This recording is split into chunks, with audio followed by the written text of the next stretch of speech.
production company called Colors of Vision Entertainment, where everything is for us, by us. I call it the FUBU approach.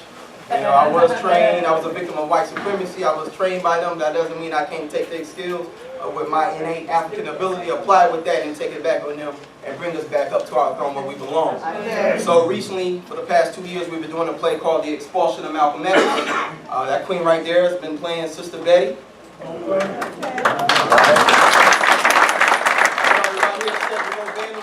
He's a heck of a cinematographer.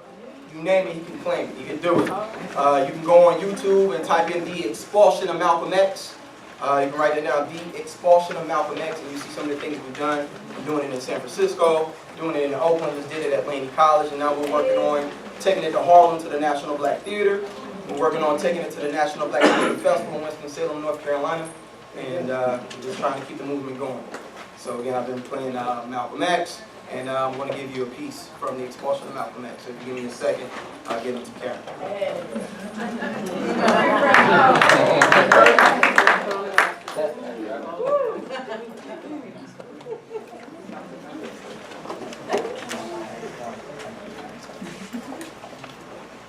Assalamu alaikum. Today we come to talk about the house Negro and the field Negro. See, back during slavery, there were two types of Negroes on the plantation. There were the house Negro and the field Negro. The house Negro was the one who lived in the master's house, ate the master's food, at the master's table, usually after the master had finished. Oh, he dressed like the master, which means he wore the same type of clothing as the master did. But usually it was the clothing handed down to him by the master. The house Negro identified himself so closely with his master that he thought his master's house was his own. If the master said, "We have good food here on our table," the house Negro, he would say, "Yes, sir, boss. Oh, we have plenty of good food here on our table." If the house Negro heard his master say, "We have a big fine house here," the house Negro, he would say, "Yes, sir, boss. Oh, we have us a mighty fine house here."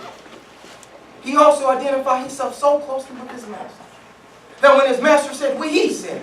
See, that's how you can tell a house Negro. He's outside of his mind. When his master speaks, he speaks.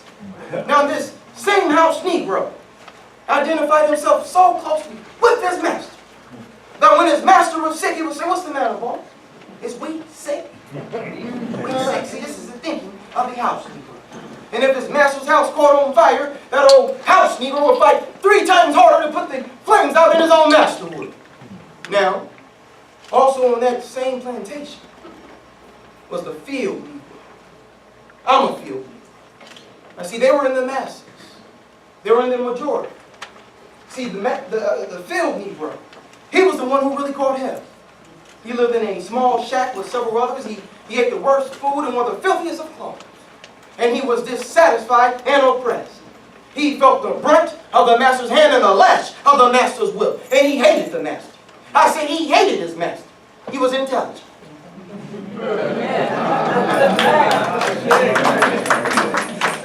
Now, if his master got sick, he didn't say, "What's the matter, boss? Is we sick?" He prayed that his master would die. And if his master's house caught on fire, he prayed for a strong wind to come up and burn the plantation down. Now, while we're on the subject of talking about house Negroes and field Negroes, I hope there's no house Negroes amongst us, but you won't show yourself. But while we're talking about the house Negro, let's talk about Harry Belafonte, Lorraine Hansberry, and Lena Horne. Now, how can Harry Belafonte, Lorraine Hansberry, and Lena Horne call themselves representing black people to President Kennedy at the White House? Harry Belafonte is married to a white woman. Lorraine Hansberry and Lena Horne are both married to white men. Now, I don't know about you, but I don't want anyone who's talking black during the day and sleeping white at night. Speaking for me.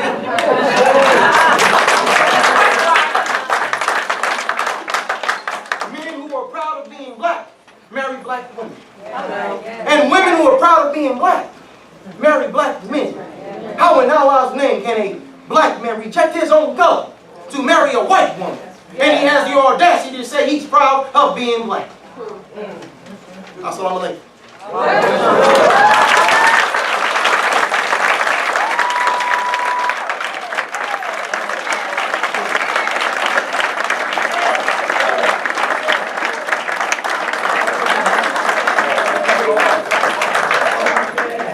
ready for Dr.